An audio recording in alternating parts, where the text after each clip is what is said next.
Welcome to the F4 podcast, where your hosts, Brian, Brooke, Charles, and Vanessa, discuss all things faith, family, friends, and fitness. What is F4? Sometimes it's a glimpse into how we navigate the world, and sometimes it's a deep dive into how we handle the four main areas of our lives. If you want to have a healthier relationship with God, family, friends, and yourself, this podcast is for you. Thank you for joining us as we unpack this episode.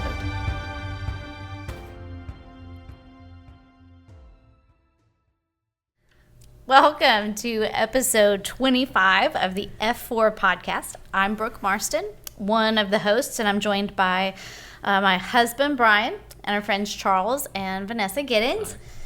Thank you so much for listening to and watching our podcast. If you would follow us on Instagram and like and share the podcast, we would greatly appreciate that. We are on multiple platforms: Apple, Spotify, Google, and YouTube. If you would like to be a sponsor of the show, you can send us a message on Instagram, Facebook, or via email at f4ncpodcast@gmail.com.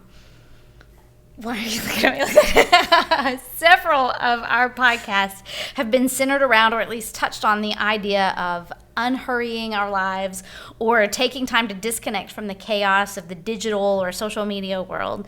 And that seems to be an area that continually comes up for us. We feel the tug to overfill our lives, and we definitely see it in the lives of people around us.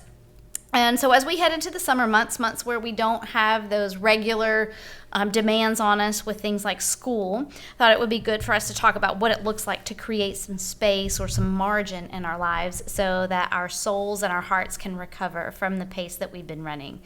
And it's okay that this isn't something that we have mastered, because we are all works in progress as this is concerned.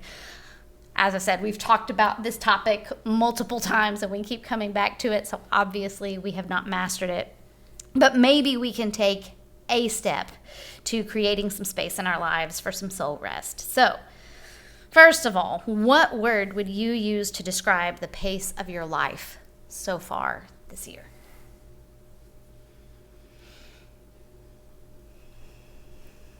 Anyone can go first. I'm not going to call on you. I'm going to just let you.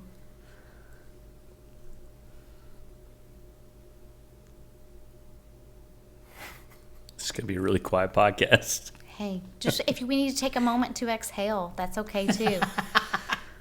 How about we talk about the fact that we ended up wearing the same shirt tonight? How about that? I think that's cute. We really planned it. These two are sporting their Compassion International t-shirts. They're twinning. You know what I think is funny? That they are so averse to talking about resting that they're changing the subject right out of the gate. Well, let me just correct you right there, because there's no they. There's not like a Okay, you two are a unit. He is. Thank you for correcting your grammar. You mispronounced he. I mean, pronouns are important. No, they're not. Oh my goodness. In English language. So how would you describe the pace of your life so far this year? It doesn't have to be the last week. Since January, though. Since January? Yeah, we don't have to go back to the fall. Hectic.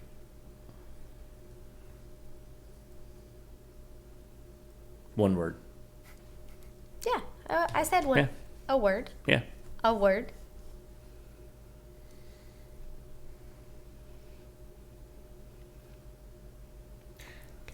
We need to have a little bit of a conversation in between this. That would be great. That's good. Go ahead.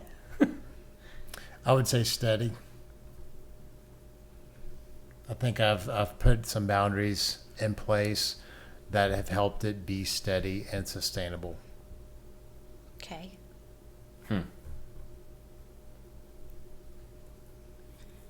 My word is probably more chaotic.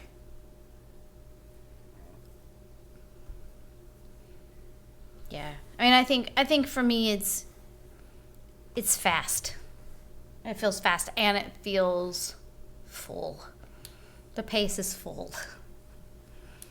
So Yeah. So do you feel like the pace that you are operating at is a sustainable pace? We talk about a sustainable pace a lot in the gym, and I thought it was, when I was thinking through this, I thought it was interesting when we talk about like the way that a stimulus for a workout is. Find a pace that's sustainable for this amount of time and choose that pace. Use the first round to find that pace so that you're able to not burn up in the first round.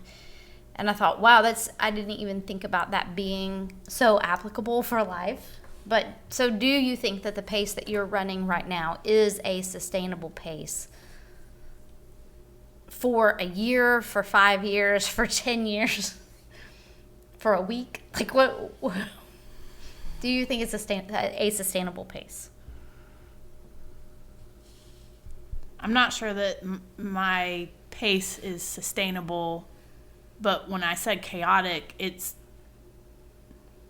my pace is very up and down, and I need it to be more up than down, but when it rains, it pours, and when I do get the up, it's often a lot of up and go, go, go.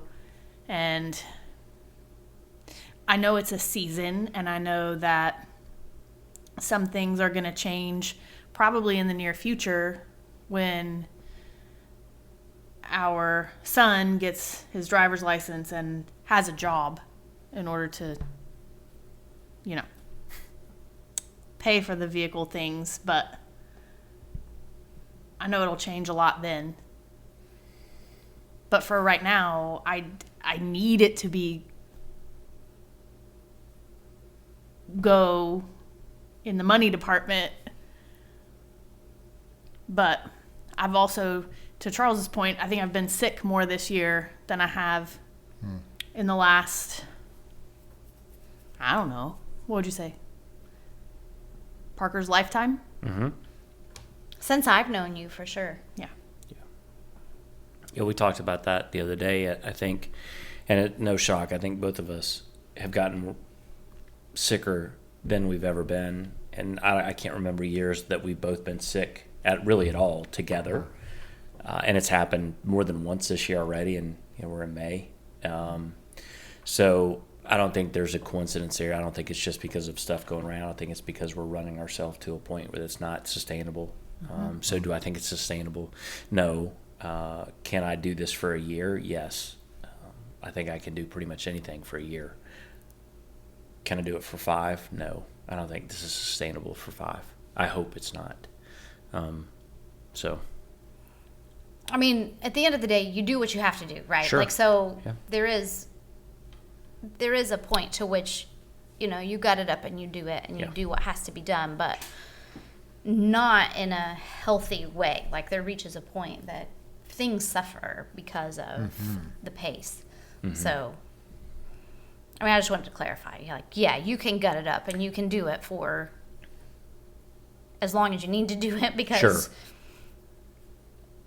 Life goes on and you have to keep moving with it. But do you feel like your pace is just sustainable? That's a hard word to say. 2 words together. Yeah, I actually do feel like my current pace is sustainable. I feel like I can take on a good bit, but at the same time, I feel like I've drawn boundaries where I need to draw boundaries and have turned up the dial on what I need to do and making sure that I'm focused on what's most important.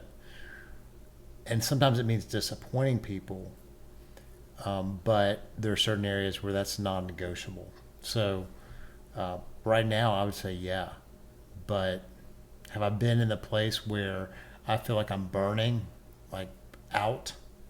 Absolutely, I have been, and I don't want to ever do that again if I don't have to. I don't know that I would ever have to, but I didn't know that there would be adjustments I would have to make if I started really feeling that way. And I think I've learned the adjustments I need to make, even though I can carry a big load. I don't need to max that out. Yeah.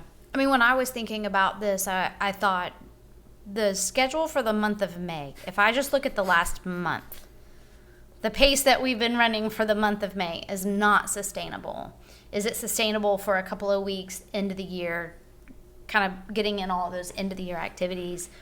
Okay, yeah, I can make that work, but if that becomes the norm, and it would be easy to make that the norm because there's always something to do, and there's always an activity, and there's always something happening that I could be a part of or that I would want to be a part of. But the pace that we've run for this past month, I would say, is not necessarily sustainable for me. Maybe it worked for you, but there was not enough downtime for me in the month of May. But that's just 1 month. So I can't just look at one moment in time. I think everybody's different. I feel like this has been a sustainable month. But we're wired differently. So I actually feel like I could have done more. And I think there is some sacrifice you make when you marry somebody and their needs are different than yours. And that goes both ways. Like, you take on probably more than you really would want to because you're married to me. And then I actually slow down the pace, not because it makes me any better than you. It's just I'm wired differently. And you need more time alone. You need more time to recharge in that regard. And I've had to learn that I actually need that too. That I can totally just say, oh, that's not important. And it is important. So you've been a tremendous help for me in that regard. But I think in the month of May, I could have done more. I mean, May has been rough. May's been rough for me. And really, when I was thinking about this question, and we've been talking about May a lot lately just because obviously that's where we're at, but looking all the way back, and I was like, well, April, there was a lot in April, but oh, wait, March, in February, and January. Like, I turned around, I started doing some things differently this year based on some prompts from Brian, and I put some load on Vanessa in that, to your point, to say, okay, I need you to take on more, we're going to do some more. And we did more, and we filled up a lot of our weekends, a lot of Fridays, a lot of Saturdays, even Sundays at times, where we had not been doing that in the last couple of years. And this last 4 months have been a lot for me, to the point where it's like, okay, like once we get through the next week or two with graduations and stuff, I'm like, I need a week, like my mom was like, Friday, she was like, hey, we're doing all the stuff, would you like to come over? I'm like, I can't. I'm like, I just can't. And I don't want to tell her no either, but it's just like, I can't pack something else. I can't do something else, even though maybe it's only 3 hours on a Sunday afternoon. It's just 3 hours on a Sunday afternoon that I haven't spent with my wife, that I don't even know. It's been a while. Like, we even pushed, this is so bad, but we pushed counseling the other night because we had too much to do. I'm like, we can't go to counseling. We have to push it off. There's too much. And I don't want to, I can't continue. Could I? Yes. To your point, yeah. I mean, I can. I wish I felt like Brian, where I was like, oh, I could do more. I think I'm doing about as much as I can right now. Yeah. And it's different for me because we're wired differently, to your point. I mean, I'm a little bit more introverted than you. But even still, there's been like every Saturday and it's really been almost every Friday and Saturday, both. There's been, whether it's stuff that we've all been doing together or stuff that, we're trying to engage other people in. It's just like, it's a lot. Yeah. One of the things I love about you is you're wholehearted. I think it also is one of the things about you that makes things more difficult than they need to be. So like the prompts you're referring to, at first I was like, what is he talking about? And I was like, oh, he's talking about when I talked about connecting more with people and being an introvert. I know that's a challenge. But then it became like from going from not doing that very often to then doing it like Friday and Saturday. And I'm like, well, you don't take it from 1 or 2 to 8 or 9, but because you're wholehearted and you really do want to do the right thing, and I respect that about you. I think you jumped to trying to do more than what your capacity was for that, and it's something that I would have probably, if I could go back, I think I could have done a better job of saying, spread that out a little bit up front, and I didn't do that. And I know it put a burden on her that you were just trying to honor me and to make connections with other people. And so I appreciate that. And I want to tell you, I'm sorry I didn't do a good enough job of maybe saying, hey, this would be a suggestion. And you could have ignored me. You may have ignored me anyway. I'm not saying you would have or wouldn't have. But Clearly I didn't. in hindsight, for me, that's learning. Yeah, I just learned something going, okay, I could have done a better job of saying this is how I would probably go about doing it so that you wouldn't have felt maybe the burden that you did in doing something really good that I think was probably really good for you and the other people. But, Yeah. But maybe just a little dialed back to where you spread it out over time to where it wasn't an all or nothing kind of thing. Well, I think the way I'm wired, something can sound like a really good idea 3 weeks from now. It sounds really good. Like if you say, hey, let's go do this in 3 weeks, and I pull out my phone and I look at my calendar and I say, yeah, I don't have anything on that day. Let's do it. And then stuff happens that I didn't necessarily plan. Some things I do plan, and then some stuff that just happens. Yeah. And then it gets here and I'm like, this was not a good idea. And That's fair. I can still do it. I'm going to honor my commitment. But if I had known that all these other things were going to happen, I would not have said, yeah, let's do it on this day. I would have pushed it out 6 weeks. And I maybe still would feel the same way in 6 weeks. Just, Well, that's how counseling was the other day. I mean, we scheduled it, and I'm looking out. I'm like, it's 2 weeks from now. I'm like, oh, we have all this time. And then Tuesday rolled around. I'm like, we can't. And I went ahead and made the decision on my own. I didn't consult Vanessa, which I probably should have. But I'm like, I sent a note to our counselor. I'm like, we can't make it. Can we reschedule? And I sent her a text. I'm like, hey, I got too much going on. She was like, okay. She didn't push back. I don't know if it really hurt her feelings or not. We really didn't talk about it. But I was just like, there's not a chance that we can go. Let's talk about that right now. Probably not. Talk about whether or not it hurt the counselor's feelings. No, your Oh, feelings. No, I know it didn't. No, Vanessa is also Why do the we name of care? our counselor. I'm sure she's fine. Although she has been very encouraged. I really do like her. And she seems to really like us. And I don't know if that's real or not, but She just wants your money. I don't think so. I'm just messing. No, I think she probably does a great job. Yeah. But to your point, it's very easy to look out and go, well, I don't have anything on the schedule yet. Oh, that's fine. And then the schedule fills up quickly. yeah. Do you guys, is it just me, or do you feel like if you're trying to make the most of your time, because we talk a lot about that, like make the most of your time, make your days count, make your moments count. I can feel like I need to be doing a lot of things. Is it just me that feels that way, or anybody else? I mean, there are a lot of things that I would love to get done and feel like I need to be doing, and oftentimes sleeping is one of those things, though. yeah. So I'm not gonna lie, but I would love. I think back to when we first moved to New Hampshire and we didn't know anybody, and I would go do martial arts on a Saturday and then sit on the couch the whole rest of the day. I would go take my class at 9:30 and then I would watch UFC all day or watch stupid movies or whatever. Our house was clean. Yes, it was. Part of that was awesome. When I look around now at all of the things that I wish I had time to do, but It doesn't seem to rank in importance to no, the other some of the things other have to things. get done,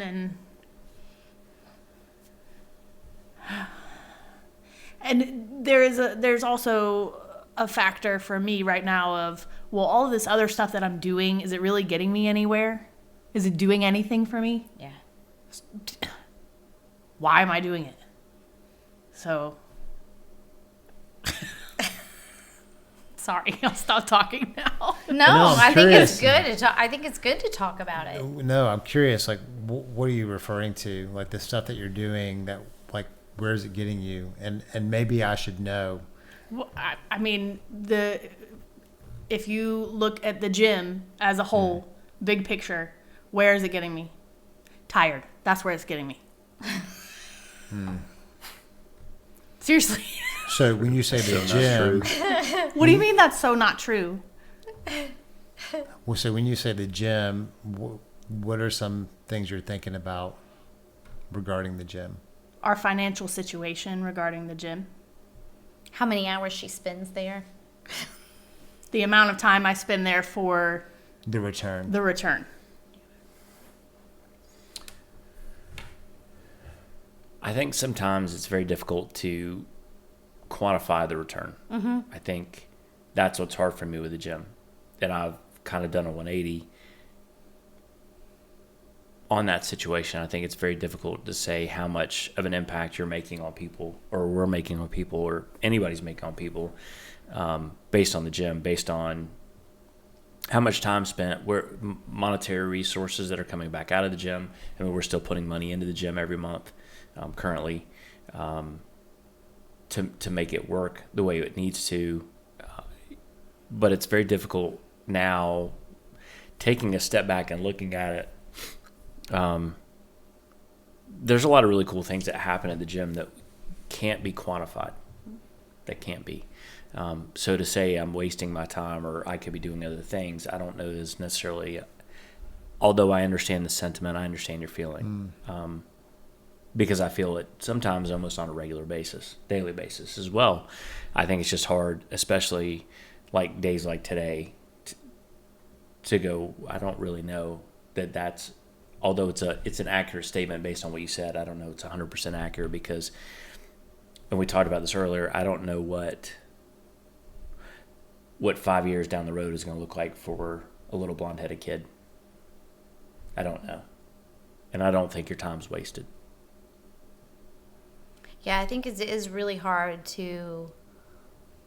There's so much to life that isn't just A plus B equals C, you know? And yet you have to operate in the world of, you know, things cost money. And you have to operate in that world. And you only have so much time in a day to earn said money, you know? So.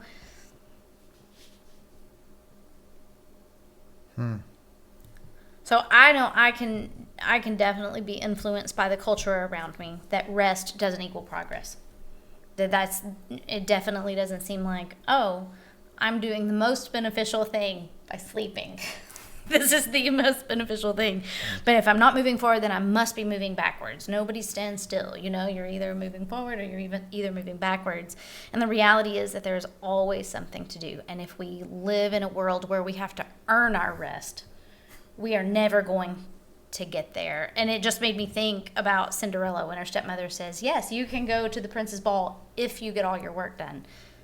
Proceeds to load her down with so many chores that it's impossible to ever get to that point. That if is a tiny word, but it's a huge word. If you get all your work done, then you can reward yourself with this thing that's life-giving.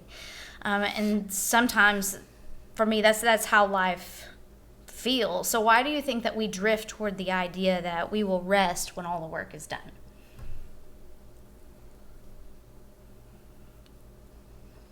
That's like an inherent reward. It's like a carrot that's dangled in front of us to do the work. Well, when it's done, I can rest. Or just, you know, I'll get this last thing done and then we can do this. I think parents say that to their kids all the time. Give me just one more minute to finish this up and then we can go play whatever. And it almost becomes a reward for the child too, to just be patient. Just be patient and then we can go do this thing. Just be patient, stay focused, and then you can move on to something else. I didn't even think about the fact that we do that with kids, but you're so right. It's been in there for a long time.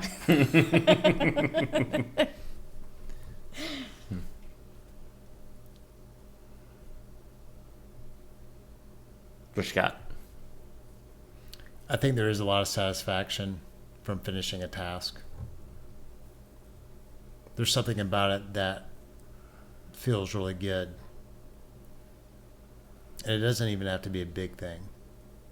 I mean, it can be as small as having a clean kitchen and just being able to walk in and go, oh yeah, there's nothing that really needs to be done here. I do think there's a lot of merit to it's never done. There's always something to be done. And I think where it becomes dark is when people find their significance in what they do. And I think that can then lead someone to, not always, it's not always the reason, but it's often the reason why someone will not draw boundaries on themselves. And a part of it is, it's like they feel like it all depends on them.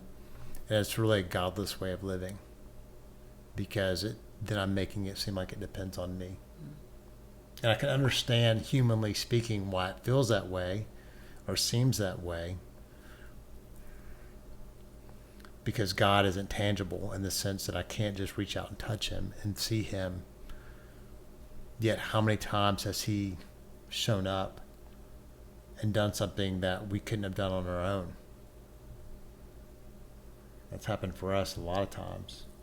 So I think it's easy to get your significance tied up into it, while at the same time you experience satisfaction. But it's not a simple issue. I think sometimes it's important too to note that if there is something big that you're putting off or avoiding or choosing this other, what at first blush would be more life-giving thing, are you really present in that if you haven't finished what's over here? Mm-hmm. Can you really fully enjoy it if you haven't had first the satisfaction of completing the task? I don't get as much satisfaction out of completing tasks as you do. I get more satisfaction out of interacting with people. But the same thing holds true. Am I really present in my interactions with people if my mind is still stuck on this thing that I need to It's looming do? over your head. Yeah. Yeah, I mean, I think I'm probably I know we all share certain characteristics, but I think probably task-driven, non-people-driven is probably me at the table more than anybody else. But I think it starts really, I think to your point, from the very beginning, going back to when you're a kid, and younger. I mean, I think it was very much, you need to do your homework before you can play. You need to eat your dinner before you can have dessert. You need and it doesn't really matter what it is. I mean, there's so many things that are driven to finish this before you can enjoy the fun stuff that we just get conditioned to say, okay, well, this has to be done. Like, I've got laundry upstairs that isn't done, and right now You're I'm thinking about it. And I'm like, okay, the laundry's not done. That's great. I mean, the whites are in the dryer still. That's a problem. Although, is it really? I mean, but No. not really. It's better than them being in the washing machine. Yes, it is, because I hate the way that. And if they stay there too long. That's right. You know what I did find, though? If you could wash everything with bleach, Yep. they could stay in the You wouldn't washer have that forever. It problem. wouldn't matter.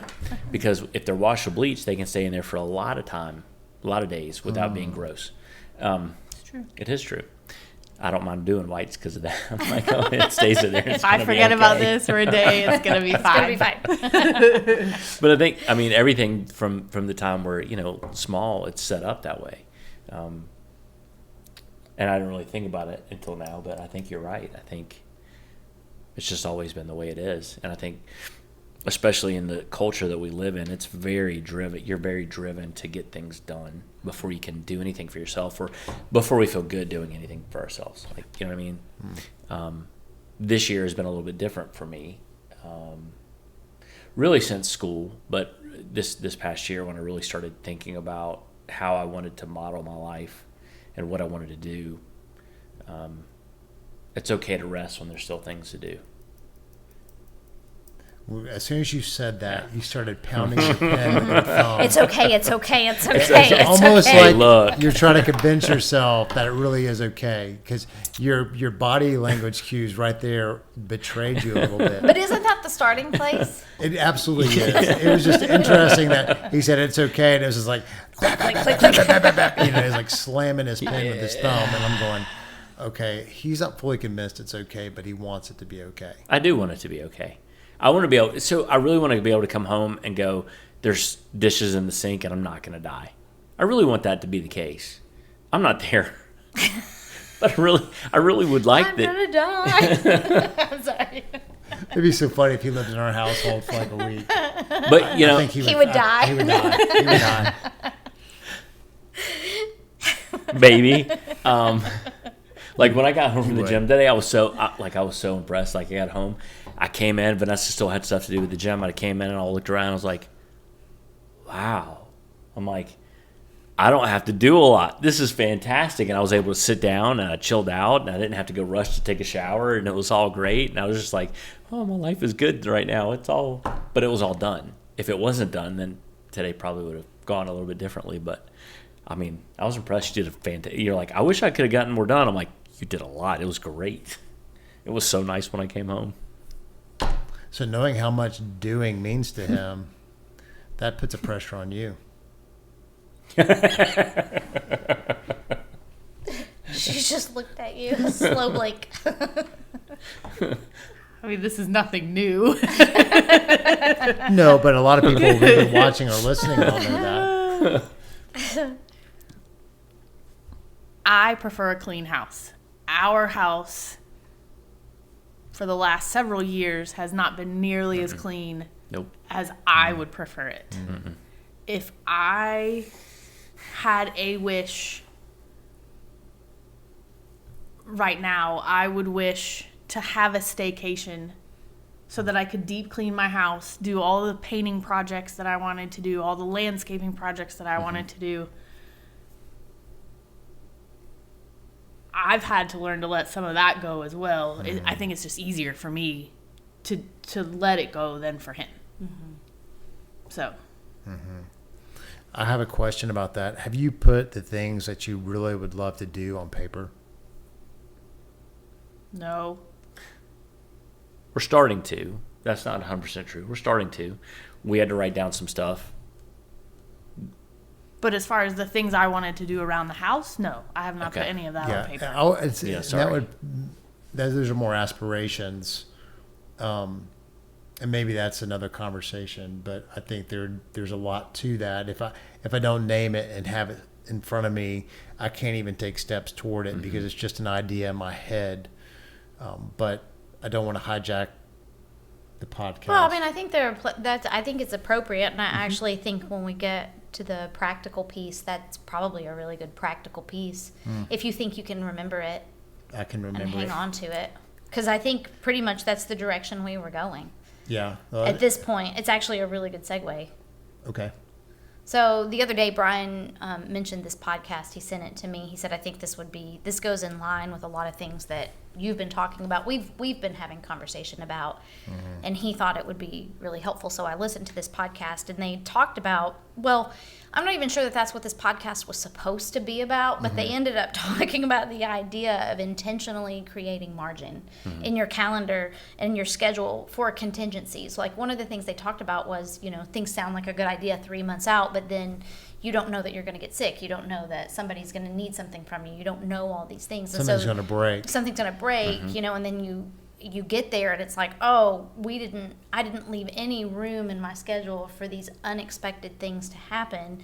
And most of us don't do that. So when we get sick or when our car breaks down or when a friend needs something from us, then we're left kind of scrambling. Like we maybe give the time to those things or people because sometimes we have to, but then it's like, well, now I'm behind and now I have all this we take a vacation, but then we come back and we're loaded down with the work that we didn't do while we were on vacation because nobody was there doing it. We didn't plan for all of that. And the other thing is that we pack our days a lot of times so full that we end up being exhausted and we experience burnout because somebody has to do those things, right? And so we end up going weeks or months, sometimes years, without doing anything that's actually refueling for us. So the question is, do you have any practices that help you to leave space in your schedule for refueling? Well, I think we all practice this. Reading Scripture daily is an important part of renewing, and I'm speaking for us collectively at this point because I see them in my peripheral vision nodding. Like a daily renewal. It's a renewing of the mind. And I think generally we all do that at the beginning of the day. We're somewhere in that realm for the most part. According to the Bible app, I think that that's accurate. Stalker. And then one of the other practices that we've done a good bit of, and we've talked about, and I say we being Brooke and me, is the pause app. Just pausing, and the idea of benevolent detachment, of detaching from the worries and cares of this world and giving those things to God, and then really praying and meditating on being united with Him so that we can then live out what He has for us that particular day. Not trying to get too far ahead, even though you may have aspirations and visions for the future, we can't control that. We can talk about what we want to do and what we think is going to happen, but variables happen that are beyond our control. So it's like, okay, I give everyone and everything to you, God, and I cast all my cares and worries on you because you care about me more than I even care about myself, which is pretty hard to fathom. And then I want to be in union with you. I want that vine and the branches type deal where, God, you are the vine and I'm a branch on your tree, living an abundant life flowing from you, and you nourishing me as opposed to me trying to find nourishment in myself or in my activity. So I would say those have been a couple of the ways that we have practices that have helped us in this realm. On a daily. Yeah. I would say the other thing would be exercise, physical exercise. For me, there's a spiritual component to that that helps me. If I'm not doing it, which it's been a long time since I've not done it, so I don't even really remember not physically exercising. But I see people who don't, and I talk to them, and I can't go back there.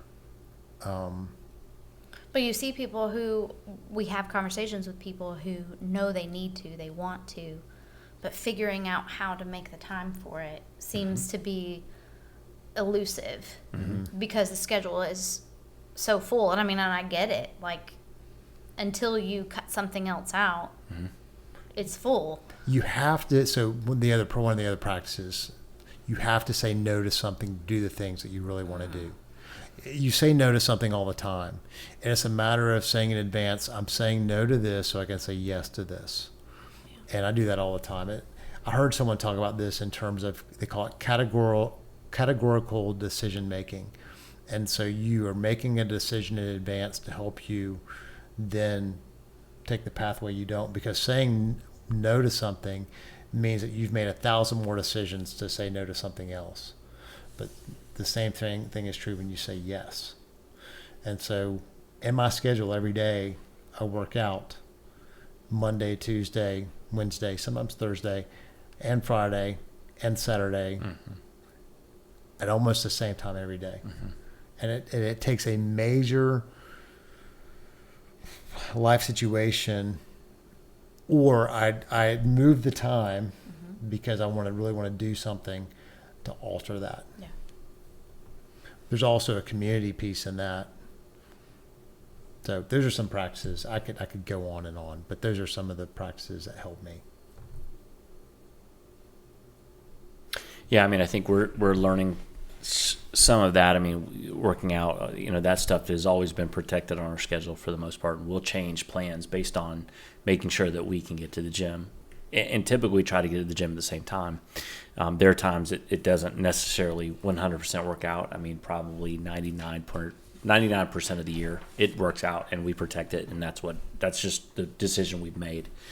I think we're learning where our schedule's at right now and our life is at right now, that we are a little probably overscheduled. our counselors working on us or working with us to create ideal schedules, block scheduling and figuring out times when we can be working, when we need to be doing certain things, accounting for all our time in the day, like driving, taking Parker, here and there, instead of just saying we don't have time to do things, because that we can all look at our schedules and say we don't have time. That may not be 100% true, right? And maybe it is. Maybe when you sit down and do this exercise that we've been given to do, that we were supposed to recap last week, that we are now pushing off until the first week of June.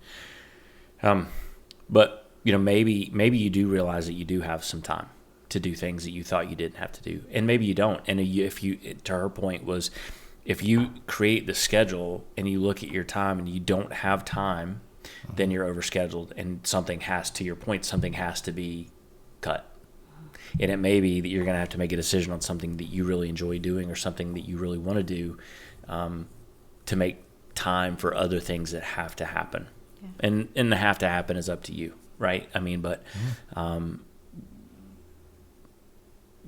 making time to make sure I have a check-in with my wife every day, which we've fallen back off the wagon with that, but making sure I've got, 30 minutes to 45 minutes to 2 hours, depending on how the day goes, to have a check-in is important. And if I'm so scheduled that I can't do that, that's not going to work for me, because my relationship with her is more important than my schedule doing other stuff. And until I figure that out, so you have to. And for years we resisted. You guys have had a calendar for a long time. We have not had a calendar. Well, now it seems like forever that we've had a calendar, but for a lot of years we didn't operate on a shared calendar. We had our own calendar and we did whatever we worked out, and if it didn't work out, it didn't work out, or if things got messed up, we tried to make the most of it, and in a lot of cases that meant we weren't together. But now we check our calendar. Now we do things based on the calendar and we pull it up. Most of the time, we're not perfect about it, but most of the time we'll pull our calendar up and say we can do that, we can't do that, we've got this, we've got that, or we're trying to protect a day based on what we think is coming up. But having a shared calendar has been, to me, a big way to at least create a little bit of margin. I mean, it doesn't always create a ton of margin, but at least we know what's coming, and we know what we need to schedule around. At least for the most part, you aren't double booking yourselves for things. And we were for a long time. Yeah.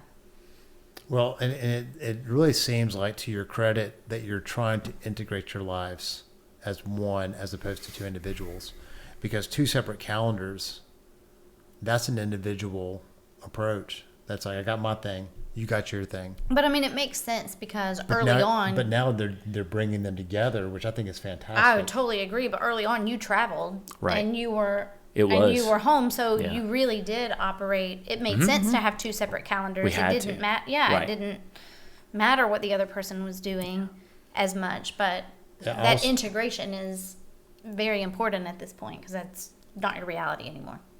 Also wanted to add that with Parker being so involved in the band at Atkins High School, he's got stuff all the time.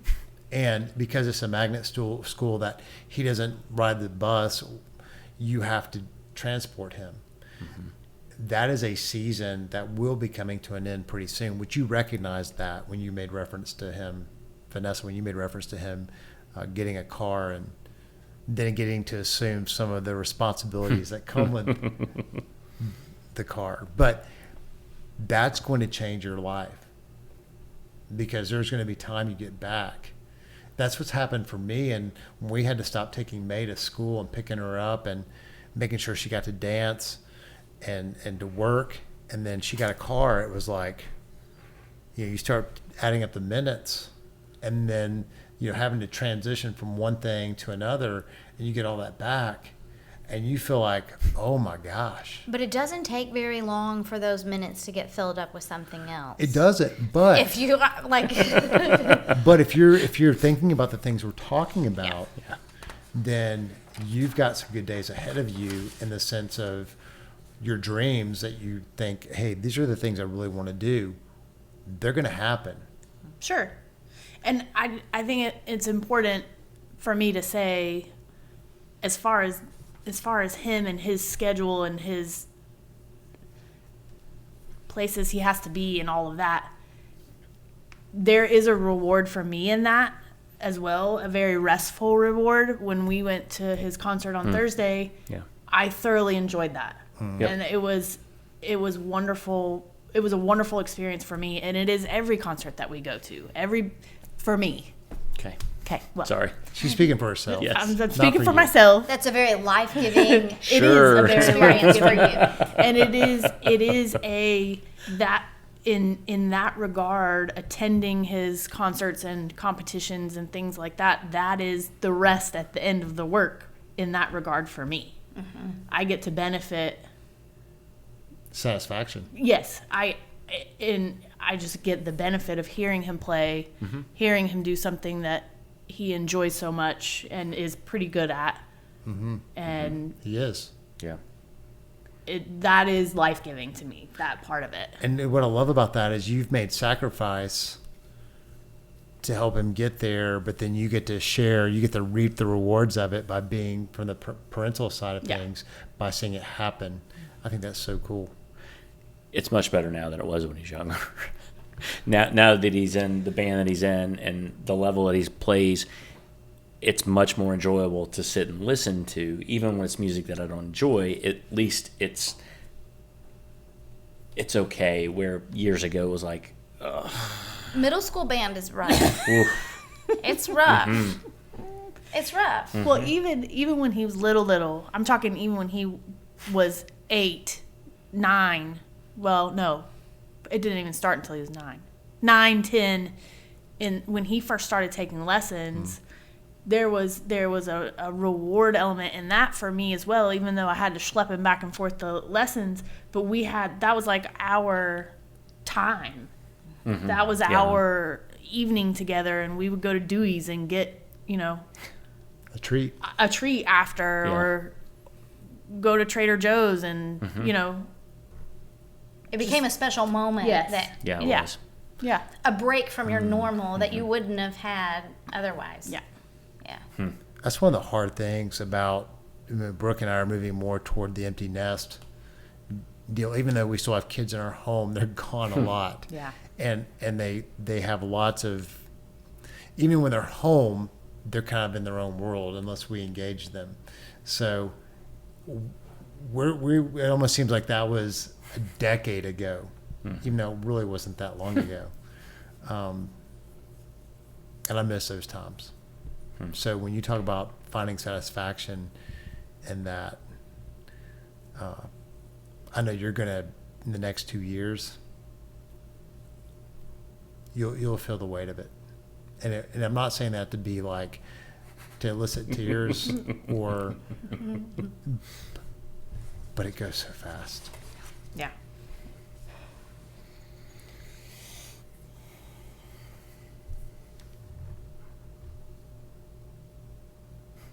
I wasn't sure if there was more. I don't want to change the subject too drastically, because one of the other things that I thought about that we've talked about doing, we haven't pulled the trigger just yet because we've had to figure some things out with it, but we've been doing, you talked about the calendar, like on the phone, like a daily. I'm not really good at, like, if somebody says, hey, can you do this on this day? I pull up that day. Oh, it's blank. Sure. But I don't necessarily look at what do I have all the days surrounding this one day. Because on the phone, it's just, you can't do that.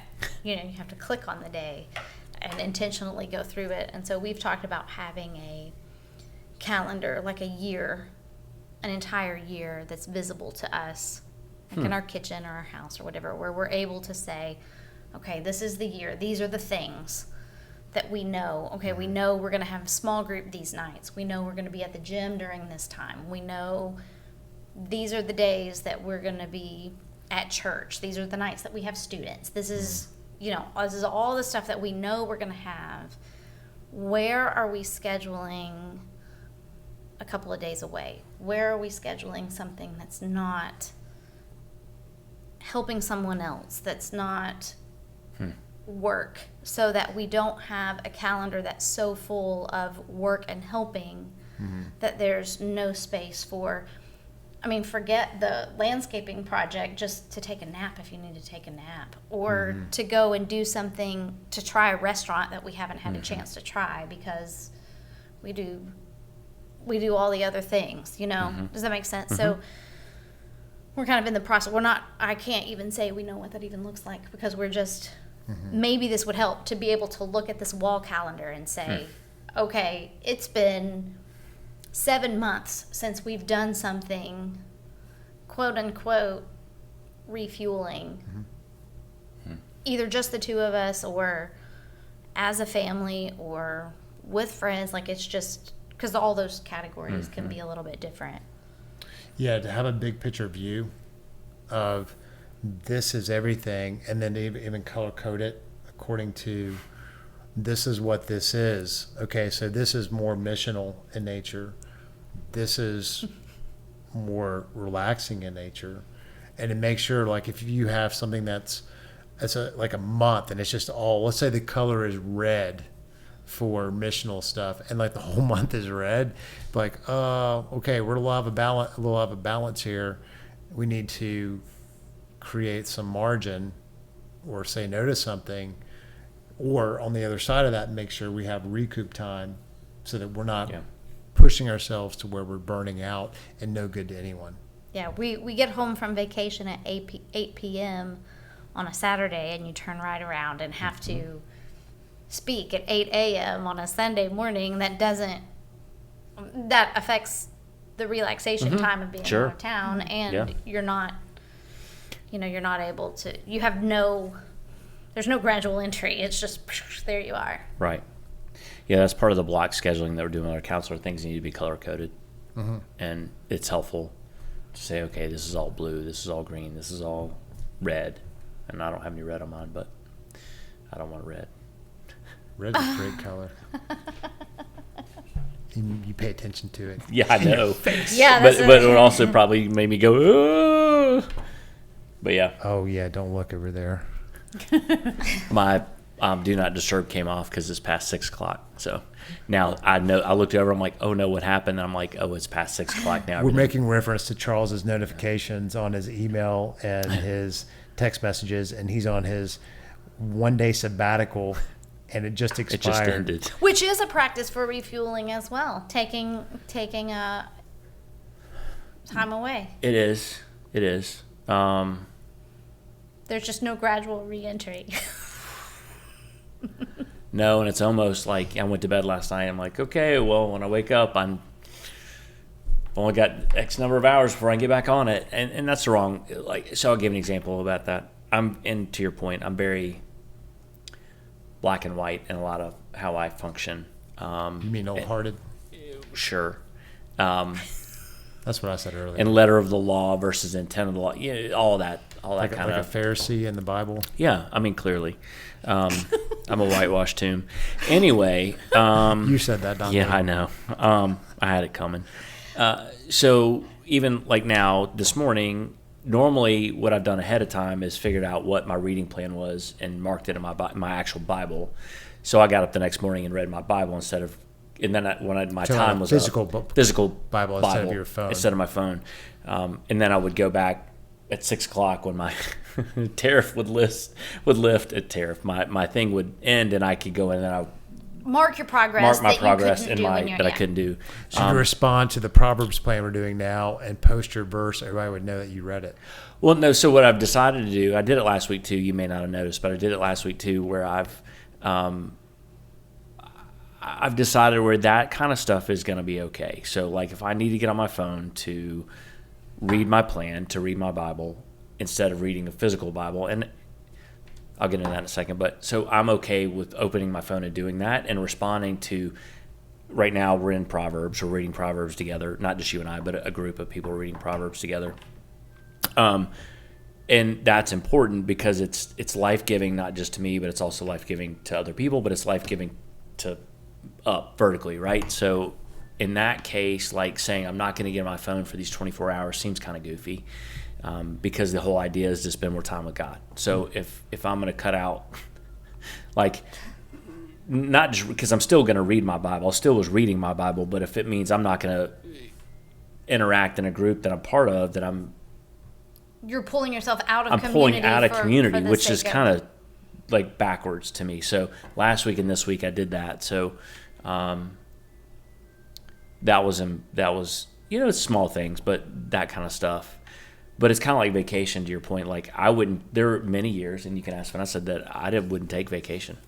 I didn't take it. And I had lots of time. I had plenty of time to take, and I wouldn't take it because I knew what was coming on the backside of that. And at the time, I had administrative assistants. I had people to do work for me. But I'm like, I don't want to spend 2 days getting caught up and answering all this mess. I'll just not take vacation. It'll be fine.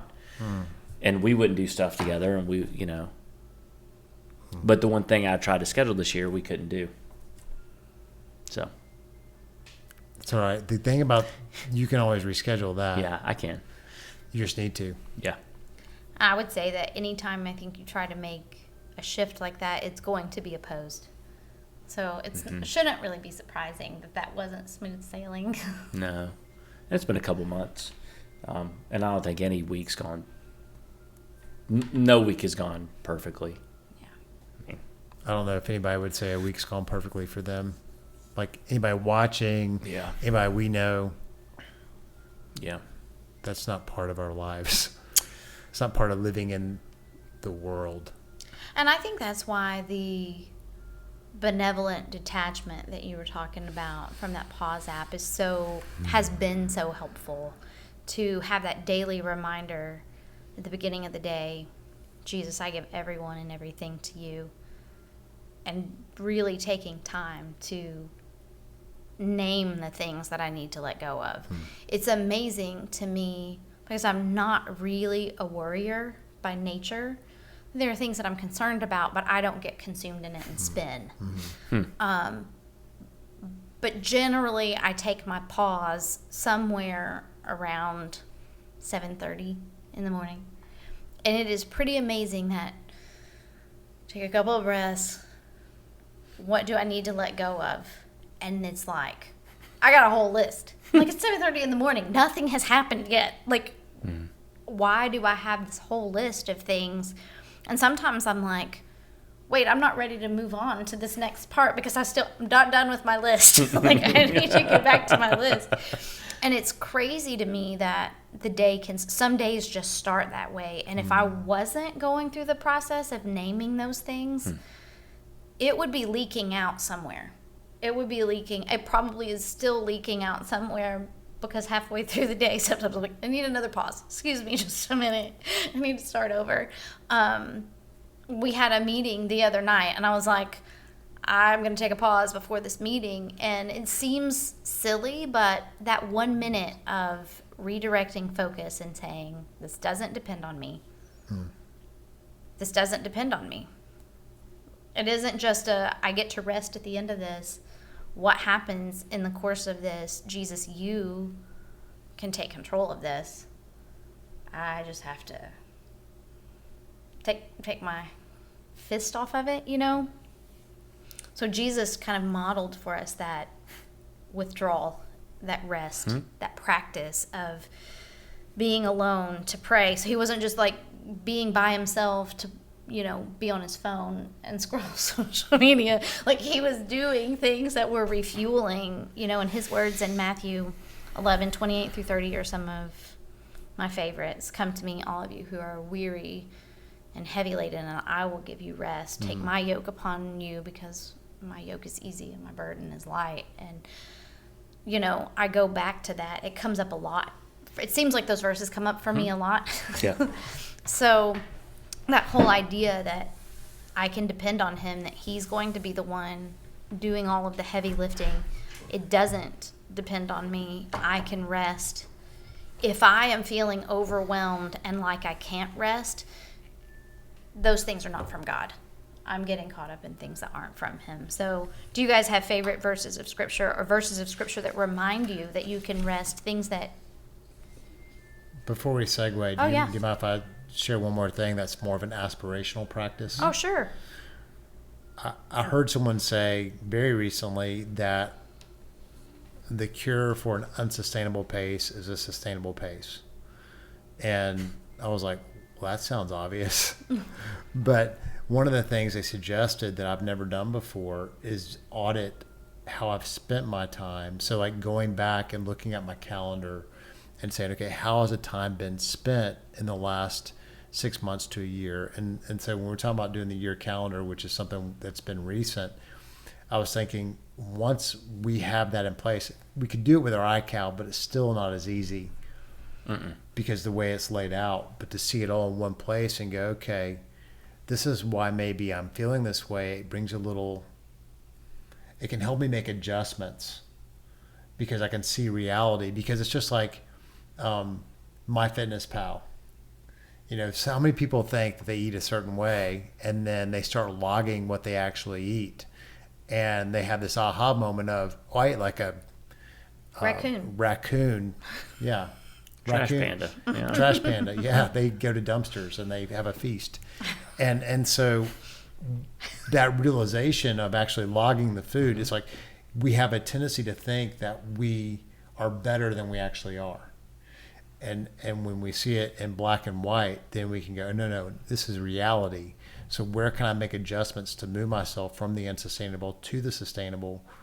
So that's one of the things that's an aspirational thing. Yeah, I mean, I like that idea, even when you didn't say this, but I think it was kind of in your mind because you brought up the MyFitnessPal. But anytime we have made any kind of change, dietary change along the same lines, you start to recognize when I eat this food, I don't feel as good as when I eat this food. But same way with the calendar, when my calendar is this full, even if it's all good things that seem like they need to be done, I'm too tired, or we had a huge argument probably because we were too tired. You know what I mean? Like, and you're able to recognize patterns that you wouldn't see otherwise because you haven't been tracking it or taking note of those things. You just let it slip right by. I think it's very easy, and it was easy for us in dealing with a counselor right now. This is one of the things that she challenges us with is like, you know, your schedule may be filled with things that are great, but if it's filled, it's still filled, and it leaves no room for anything else. So whether it's church, it's small group, it's things with Parker, like if you're filling your calendar to the point that you have to your point, margin, and she didn't call it margin, but when you don't have any sort of break, it doesn't matter how good it is. At some point, it's going to turn bad because even the best laid intentions and best laid plans, when overdone, turn into, it's like your best strength when continually used becomes a weakness. Like it's the same thing. And the calendar is no different. The scheduling is no different. It doesn't matter what the task that you're doing are. I mean, I could volunteer my entire day away, and at the end of that day, multiple days in a row, there's going to be something that's going to have to give somewhere, you know, because you can only do that. Well, I can only do that for so long before I'm going to feel exhausted, you know, because I'm not Jesus. Well, and he didn't. And he didn't do that either. Yeah. I mean, You probably have a beard like Jesus. we won't ever know. Well, we'll know, but not really. I mean, if you go His is probably longer. to a separate place from Yeah. him, then perhaps. I would say that Do our heavenly bodies have beards? Yes. What happens when? Jesus. Oh, that's come up too much lately. Charles back. Jesus, was my beard as good as your beard? No, son. Was my beard longer than your beard, Jesus? Yours was not white. You were not transfigured. Yeah, I lost my train of thought Sorry. there. No, that's okay. Talking about calendar. Yeah, I had a thought there, but it totally flew the coop. Well, maybe if I ask the With question, if Jesus you and- have favorite verses of Scripture, it'll come It back. had nothing to do with No. verses of No, scripture. I know it can didn't, see but his I head thought working maybe if I in asked his that way. question, that it would spark. Like, no, I'm not It going did to have- answer that question. It did have to do with the calendar, Yeah. And but it is gone in one sense. There was one other thing that I wanted to say, and that I practice currently is I try to do the things that are the hardest for me when I have the best energy. So like writing a message, I am a morning person. This time of day, I'm generally winding down. I feel good right now, but a lot of times when it's 4 and on, it can be hit or miss. But in the morning, once I get going, have that first cup of coffee, that I can write like nobody's business. Yep. And I can write 5-6 pages, and then I can do the same thing at 4:00 in the afternoon. And it's just like, I might get a paragraph in an hour. It's terrible. And so I have to really be careful about what I schedule. And so earlier in the week, I tend to not schedule many meetings. I tend to backload those to the end of the week once I get that hard part done. That's like my biggest rock from being a lead pastor and preaching on a regular basis. Yeah. But I had something else in my mind, but that was one of the other things that I wanted to share with it when it comes to practices, is making sure that I'm not loading my best energy time with things that don't bring about the biggest return. Mm-hmm. I think that's good. Mm-hmm. Even though first thing in the morning would not be my maximal time. No. I It need- is I for need- me. Don't ask me to do anything important. Like, Your maximal time is probably going to be afternoon or evening. Mm-hmm. We're opposite. yeah, I can't do it. That's I okay. get to your point. I'm just drained at that You point. just got to identify when that time is. Yeah. I think for me, it might be interaction with people, because I still have to have an interaction with people, and it really wears me out. I love it, but sometimes it really wears me out. So by the time it's 6, 7 o'clock at night, I even if I have things to do like that are task driven that I should be good at doing, I'm just like, I can't. It's too much. But in the morning, if I haven't dealt with a lot of people, to your point, like during school, like in the morning, get up, read, and then get to work on school, man, I'd crank. I got Like, the let's song go. "Kickstart My Heart" in my head. Stop it. That'll be forever a song that I don't like anymore. It's a great song. Used to be. Okay, so do you have a verse of scripture that helps recenter you? If you know that you need to rest and you haven't been, or you feel burdened with doing the things, do you have anything that is helpful for you? Charles has a whole bunch of them written down, so I'll defer to him. Oh, I don't want to take everybody's. I mean, I think the one that I like the most is Psalm 23, 1-3.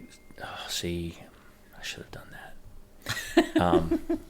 That's why you turn off that noise. It was off. It was I didn't even off. think. It was off. I'm sorry. No, you I can actually set that apologize. in your notifications where it won't do that. I didn't think about it because I was on Do Not Disturb before we even started, so I didn't even think about extending the Do Not Disturb. I wasn't thinking it, but the Lord is my shepherd; I lack nothing. He makes me lie down in green pastures.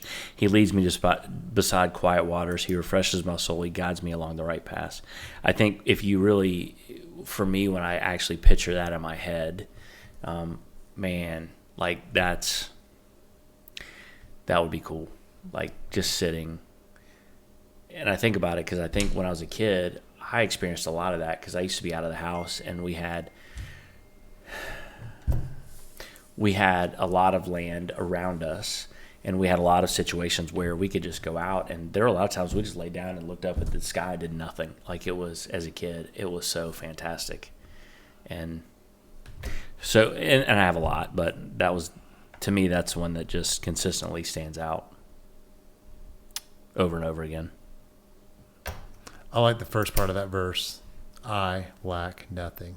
The Lord is my shepherd. I lack nothing. I have everything I need because he is my shepherd. That is my identity. He's. Let me tell you a secret.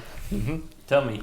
One time I got into your laptop and I turned that off, and you obviously turned it back on at some point.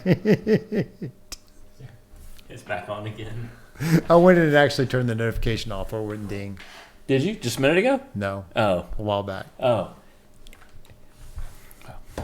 You left your laptop open one day and I was like, I'm turning this off because we'd had Zoom meetings and it had dinged. And I was like, I'm turning it off because I don't want it to ding during my Zoom meeting anymore. Now we're having this podcast. I'm like, It was off. I don't want it to ding anymore. was off. I'm well, so It was sorry. off, but not really. He turned them off permanently so Yeah. they would never I didn't ding. turn them off permanently. I turned it off for my You don't need that in your life. You got a phone that will tell you My phone is videoing this. My phone can't tell me. Right, because you were on a fast anyway. Right, but that's my point, because it controls everything. When I put do not disturb on that, it puts do not disturb over here. Justification. No, it just it controls all of this. That's a great thing with Apple products. I understand all of this. We have practices that we could You use. don't need that ding. That ding you don't need. You know what? Here's the thing. You don't need that ding. You don't need that ding. You're right. I don't know. You're Seriously, right, I don't. seriously. It interrupts you from doing whatever you're doing. And what it's saying is that is the most important thing. It's like someone turning on their phone during a movie. Ding. You don't need that ding. It's like that stupid flashing light when it's all blacked out in the room and your attention goes to the light because someone's on their phone while you're trying to watch the show on the big screen. But I'm not bitter. Because we go to the movie theater to watch so many movies. Right. No, but we did have the recent experience at the High Point Theater for May's dance performance. Yes, we did. And we had a bunch of jack wagons in the row in front of us that were There were a bunch constantly of on young their adults. phone. Boy, it isn't just young adults. Boomers are equally guilty. And I'm not a boomer, but I'm not that far away. But since we're not boomers or young adults, we can criticize both. We can put the finger up or we can put it down. All right, that's enough for me. I really like Psalm 90:12. Teach us to number our days so we may gain a heart of wisdom. I think in light of this conversation, that's our memory verse for church this month. And it's been a big theme verse for us as a family for years. And it's one I think about often. Because we don't know how much time we have. But we know it's limited. Mm-hmm. And when you know something is limited, you value it more. I don't have my phone. So I'm not going to be able, and I don't have it all memorized. That's okay. I'm Do not. your best. I'm not good like you guys, but it's Matthew 6. I think it's 25 through 32. It might be 36. Oh, don't shoot high. It's only 8 verses. That's what I'm saying. You're doing a lot better than I am. I would have to have my phone, but it's the group of verses where Jesus is talking about how the birds lack nothing, and if God provides for the birds, are we not more important than those to Him? And essentially, tomorrow has enough worries of its own, and we don't need to be If he worrying feeds about the birds, that stuff. you don't have to worry. Right? If he clothes they don't the have flowers, to. yeah. Yes. They don't So spend. that's. I love that you brought that up because I love 6:33, and I have memorized that, where Jesus says, "Seek first the kingdom of God and His righteousness," and the end part is the best, and all these things will be added to you.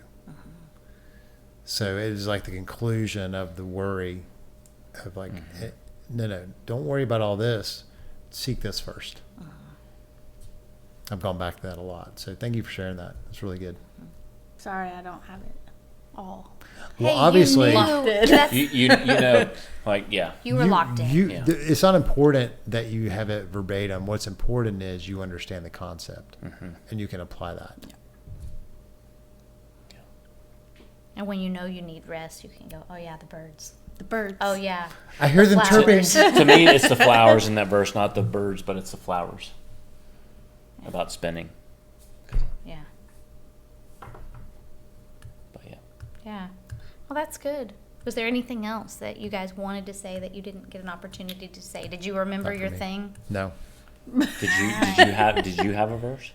Yeah, I shared first the Matthew 11, Oh, okay, sorry. 28 through 30. You're right. But in fairness to you, I shared that, and then Brian, we went back, and then I didn't say it again. I so apologize. It's okay. I shared it in a different spot. We can edit the podcast No, so that it's you just because the cut and person slice. responsible for editing is not going to do So that. that So we're it's just in going the to leave right it spot. just like this. Well, thank you for taking the time to engage with us on the F4 podcast today.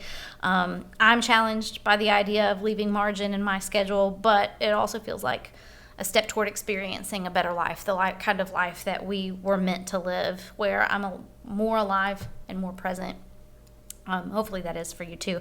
Hopefully this has been helpful to you. And actually, we would love to hear any ideas that you may have, any practical things that you do that help you to create margin in your schedules. We would love to hear it so that we can steal those ideas from you and create margin and space in our lives too. So let us know what those things are. Also, we would love your specific feedback on just the podcast in general so that we can improve in providing content that is helpful for you. So thanks again for listening, and we look forward to being with you next time here on the F4 podcast.